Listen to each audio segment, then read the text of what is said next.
while back, I covered a little game called Reckless, a game where you drive around and smash up everything in sight while completing objectives. Considering how niche this game and its sequel was, I didn't even consider that it may have been inspired by a series that was arguably just as obscure. Recently, I came across a little game called Felony 1179 at my local shop, and I was shocked to see just how similar it was. This is what I love about picking up games from this era. You never know what you're going to come across. So Felony 1179, or Runabout as it was known in Japan, was released in May of '97. What makes this game interesting is that it predates the Burnout series, the Thrill Drive arcade game, and puts it neck and neck with the release of Carmageddon. In the world of chaotic arcade racers at the time, this one wasn't necessarily out here stealing any valor, but rather laying the foundation. Like a lot of PS1 games, when you boot it up, you get a gorgeous 90s animation that has little to do with the actual game. A casket withholding a fortune was discovered in an ancient cavern, requiring 3 keys to unlock it. It's your job as the wheelman to retrieve these keys spread out across 3 different locations: downtown, the seaside, and Paris, I guess. You'll tackle these levels in a variety of unlicensed but unmistakable cars. I guess copyright infringement in the 90s boiled down to whether or not the name of the vehicle was missing a letter. All that is to say, the car models actually look pretty good. You get a number of Japanese hero cars, as well as a Mini Cooper and a Ram for good measure. Gotta represent America out here. Oh, and a Vespa, in case you like going 60 miles per hour. But even more impressively, Runabout features a deformation system that lets you smash these familiar looking vehicles in various ways, which very few games at the time actually let you do. I remember being a kid in the early 2000s wishing I could beat the cars up in Gran Turismo 2, but they were just solid as a rock. But this detail would make sense considering that Runabout is all about smashing things up. Just like its contemporaries, Runabout wastes no time getting you into the action. Well, besides waiting for the go signal. Ready! Go! You're immediately thrown into a loud overstimulation simulation that quickly encourages you to ram into everything in sight. If you've played Reckless, you'll feel right at home here. You start in an open-ish level with a few marked objectives and a finish line to reach before the timer ends. There's multiple paths to take, including both shortcuts and roadblocks, which will have you restarting multiple times if you play anything like me. But it's not just running out of time that you have to worry about. One curious detail that you'll notice is the counter that keeps track of all of the property damage you're causing, not only to the world, but to yourself as well. Runabout encourages you to get a high damage score, but you also have a damage meter that you can only take so much of before it retires your vehicle. Everything you hit is a point bonus as well as an obstacle, which reminds me a lot of Thrill Drive in that aspect. Not that I've ever played that because that's a Japanese arcade game and I don't have a MAME emulator. But the thrill of driving in Runabout can be a little hit or miss, most notably because of its weird collision system that has you getting hung up on nearly everything you brush up against. You can tell that their physics system was trying to do something interesting here with the way the wheels spin on different surfaces and the way the suspension bounces on a high jump or a steep curve, but for some reason running into static objects or anything with mass ends up feeling inconsistent and unpredictable. To be fair, we are talking about a game from '97 here, and you can tune vehicle handling, but I didn't play with it too much. Maybe you could have had better luck with the Mach 1 that this game supported back in the day, whatever that was. We didn't get a lot of extra accessories in this household. I played my PlayStation for years without a memory card. Overall, Runabout is a fun leap into the genre, but it feels more like a tech demo than anything. There's a fuel system, but I never once saw the need to use a gas station. And there's only 3 levels to play in to complete a story that's a whole lot of nothing in the grand scheme of things. But the tech that they built in Runabout was fairly interesting for its time, and I guess that was enough to warrant them a sequel. Runabout 2. Runabout 2 released in May of 2000 for us over here in the States, and booting it up immediately shows that we got a budget increase this time around, sporting a flashier menu system with those beautiful 90s sound effects to accompany it, and more music tracks. Yeah, if you weren't a fan of Beach Boy instrumentals, you wouldn't enjoy the last game. But it's jumping into the gameplay that shows us the biggest increase. Levels now take us on a world tour that features more detail and the layouts are more complex, giving us even more paths to take and shops to smash into.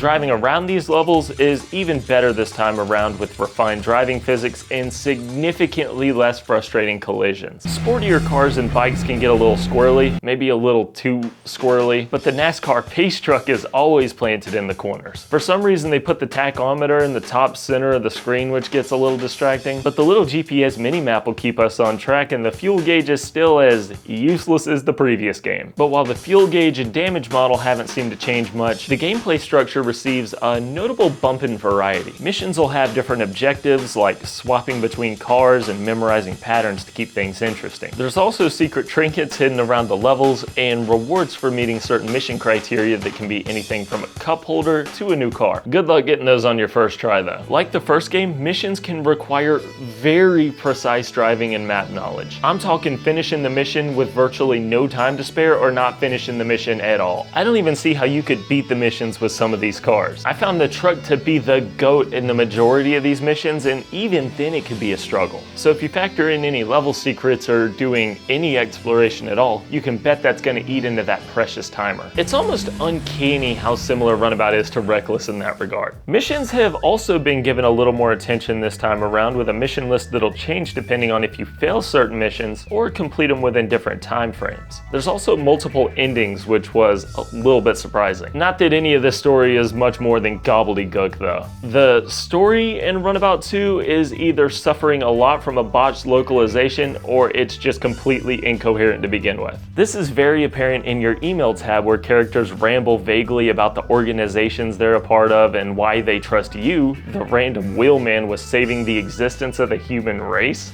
I don't know, man. If they aren't referring to themselves in the third person, they're awkwardly spacing out their sentences with strange punctuation. It's almost like they couldn't decide on whether or not they wanted these emails to focus as a story element or as a tutorial list of sorts. It looks strange even to me, who's probably writing this script at a 3rd grade level. While we're on this topic of localization, one funny little detail is that in the American-ish levels you hear people speaking English. In Yen City you hear people speaking Japanese, but in Egypt everyone is back to using English. Not really much to say about that one. I just thought it was a funny detail. All that being said, Runabout 2's quirky aesthetic was enough to hold my attention for a few hours, but I don't really see myself unlocking every goodie or playing every alternative mission. If you're an arcade racing masochist, you might get a kick out of it, but it's hard to see that the series could drive much further from here. Despite that, Runabout 3! The first 2 games had fun ideas that could have been held back by their budget or the aging hardware, but with the power of next-gen technology and even more support behind it, I'm interested to see what they've cooked in this new iteration.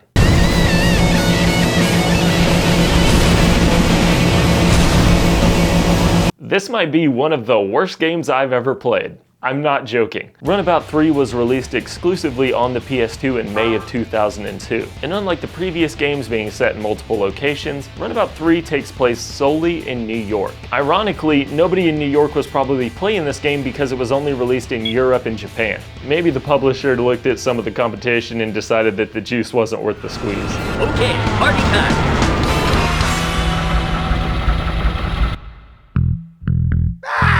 To be fair, the scale of Runabout 3's depiction of New York is fairly impressive given the time it was released. You have long stretches of roads in between multiple districts with a working traffic system and an underground train station. I love how different developers depict different countries from where they're developing in, and at first glance this looked like it would be an interesting rendition of New York. That was until we actually got into the gameplay.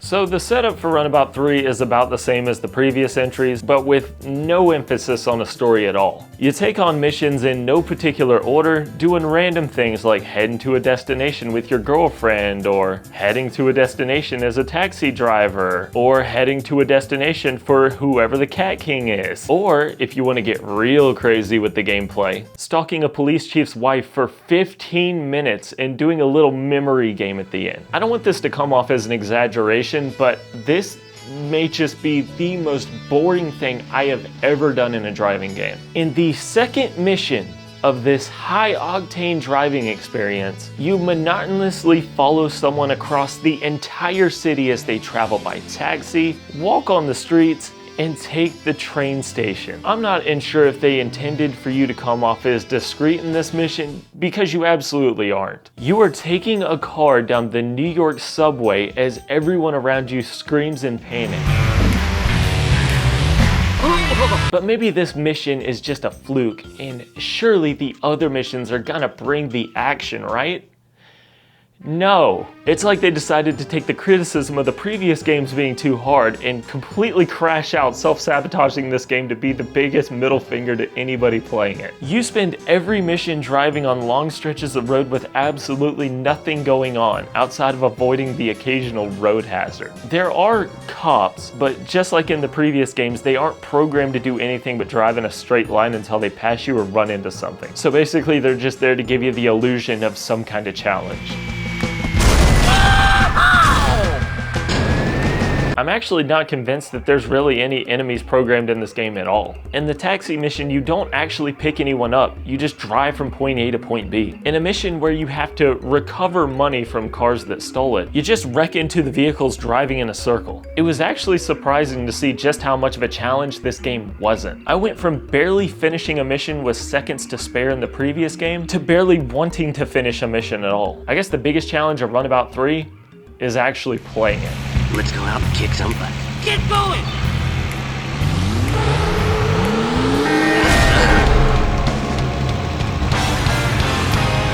The driving physics seem fine until you get any kind of air and your car automatically turns into a gravity-defying tumbleweed. The goofy physics system might be the most entertaining part of this game, but I don't know if I can even put this game in the so bad it's good category. After I couldn't stop the tank from Tokyo drifting back and forth every time I turned it, I turned the game off and threw my hands up. I really wasn't having fun at all. I have absolutely no desire to continue this game, and I must not be the only one, because this is the first game that I've searched on how long to beat that gave me no results. To add insult to injury, Runabout 3 came out about 3 months after Reckless, a game that arguably does everything that this one attempts better. Hell, this game makes the PS2 and GameCube versions of Reckless look like a masterpiece by comparison. If you need context for that, you can check out my Reckless video. Oh, and that little indie game known as GTA 3 came out before this one too. I started this video in hopes of finding a hidden gem of an arcade racer, but what I ended up with was a PS2 game that couldn't keep up with Driver 2. But surprisingly, this game isn't the end of the series. As late as 2012, Runabout 3D, or Crash City Mayhem as it was localized, hit the 3DS with, is a surprise to no one, lukewarm reviews. There was also a Dreamcast exclusive known as Super Runabout that takes place in San Francisco, and that one may have been a little bit better than this, but outside of that game's goofy cutscenes, there's no more gameplay from the series that can compel me to give it a try. But if you gotta hear more about that one, Classic Game Room did a review of it in like 2015. I'm sure that he was more charitable to it than I'd be, but nobody is more charitable than Carb, Ryan Gagney, Not a Clown 2, Arcanum, had to swallow for a second, Joking Bomb, and of course, Exit, the channel members that give me money to play these sometimes awful, but sometimes pretty fun, but sometimes really, really bad games. If you'd like to help support as well, get a little bit of extra content and hang out behind the scenes, you can become a channel member in the description below. Or you can click the join button. What do you got to say to the people, Gigi?